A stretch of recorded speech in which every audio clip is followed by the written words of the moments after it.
बात करते हैं आईसीयू या क्रिटिकल केयर यूनिट, जो किसी भी हॉस्पिटल का एक ऐसा वार्ड होता है जिसमें क्या जो बहुत ज़्यादा सीरियस पेशेंट हैं, जिनकी तबीयत बहुत ज़्यादा ख़राब है, लाइफ थ्रेटनिंग कंडीशन में, मतलब कभी उनकी जान को खतरा है, ऐसे पेशेंट को रखा जाने वाला एक वार्ड है जिसको आईसीयू बोलते हैं या क्रिटिकल केयर यूनिट बोलते हैं या इंटेंसिव केयर यूनिट बोलते हैं। इसके 4 पार्ट हैं, जैसे medical ICU, surgical ICU, cardiac ICU और एनआईसीयू या पीआईसीयू। मतलब मेडिकल आईसीयू क्या है, जिसमें जैसे निमोनिया या सेप्सिस या न्यूरो से रिलेटेड कोई भी पेशेंट है, जैसे ये स्ट्रोक हो गया, हेमरेज हो गया, ऐसे पेशेंट जो वेंटिलेटर सपोर्ट को रिक्वायरमेंट है जिनकी, उनको मेडिकल आईसीयू में रखा जाता है। दूसरा सर्जिकल आईसीयू क्या आता है, जैसे कोई ट्रॉमा का केस है, पोस्ट सर्जरी पेशेंट है, पोस्ट ऑर्गन ट्रांसप्लांटेशन है, सर्जिकल आईसीयू में ही जैसे लिवर ट्रांसप्लांट आता है, किडनी ट्रांसप्लांट आता है। ये सारे पेशेंट, इस टाइप के पेशेंट जो सर्जरी से रिलेटेड है या कोई भी छोटी या बड़ी सर्जरी है, जैसे टोटल नी रिप्लेसमेंट है जिसे टी केयर बोलते हैं, या जैसे लेप्रोटोमी हो गया, या फिर जैसे कोई भी और सर्जरी हो गई, उसको पेशेंट को सर्जिकल आईसीयू में रखा जाता है।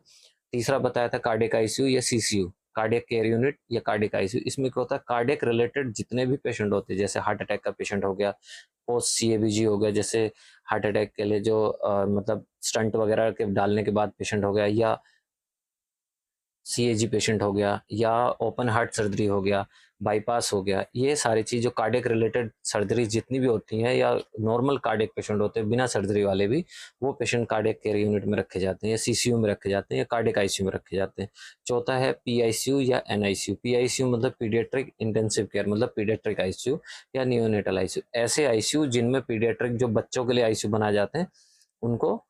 पीडियाट्रिक आईसीयू या नियोनेटल आईसीयू में रखा जाता है। अब आईसीयू की रिक्वायरमेंट क्यों पड़ती है? आईसीयू जो है एक पूरा complete round the clock care वाला डिपार्टमेंट है। मतलब उसमें आपको 24 आवर्स, एक भी मिनट के लिए भी रेस्ट नहीं होगा, और उसमें 24 आवर्स आपका ऑब्जर्वेशन रहेगा, केयर रहेगी, वॉच रहेगा, जिसमें मॉनिटर्स होते हैं, जिससे कि मॉनिटर में आप हार्ट रेट, ईसीजी कंटिन्यूस चलता रहता है, सैचुरेशन कंटिन्यूस चलता रहता है, ब्लड प्रेशर आपका आप 1 मिनट से लेके 1 आवर तक चेक कर सकते हैं। मतलब हर मिनट पे आप ब्लड प्रेशर चेक कर सकते हैं, अगर जो कफ के द्वारा कर रहे हैं आप, और अगर आर्टीरियल लाइन है तो आप विद इन नैनो सेकेंड्स आपको ब्लड प्रेशर उसमें चेक होता रहेगा। और इन्फ्यूज़न पंप, सिरिंज पंप, अगर जैसे किसी भी रिक्वायर्ड, जैसे अगर रिक्वायर्ड कोई ट्रांसफ्यूज़न देना है, जैसे मेडिसिन के लिए जो क्रिटिकल मेडिसिन होती हैं, उनके लिए सिरिंज पंप, इन्फ्यूज़न पंप्स होते हैं आईसीयू में। और अगर किडनी रिलेटेड पेशेंट है, जैसे किडनी फेलियर वाले या ऑन डायलिसिस पेशेंट हैं, तो डायलिसिस मशीन आपको आईसीयू में मिलेगी।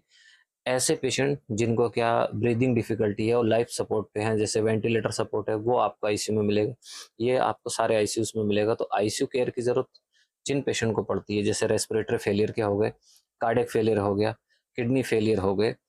या ब्रेन से स्ट्रोक ऐसा कुछ हो गया, कोई सेप्सिस है, निमोनिया है, कोई ऐसी लाइफ थ्रेटनिंग कंडीशन है जिसकी वजह से कभी भी पेशेंट को कुछ भी हो सकता है, पेशेंट की जान जा सकती,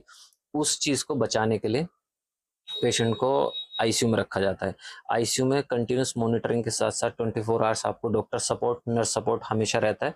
इसलिए पेशेंट की जान आराम से बचाई जा सकती है आईसीयू सेटअप में, चाहे वो कोई सा भी आईसीयू, चाहे सर्जिकल आईसीयू हो, या फिर नियोनेटल हो, या फिर कार्डियक आईसीयू हो, या मेडिकल आईसीयू। मेडिकल आईसीयू, ये सारी चीज़ इन्फेक्शन प्रोन एरिया भी होता है, इसलिए इस आईसीयूज में बहुत ज़्यादा स्टेरिलिटी का भी ध्यान रखा जाता है, और स्टेराइल चीज़ें ही आईसीयू में यूज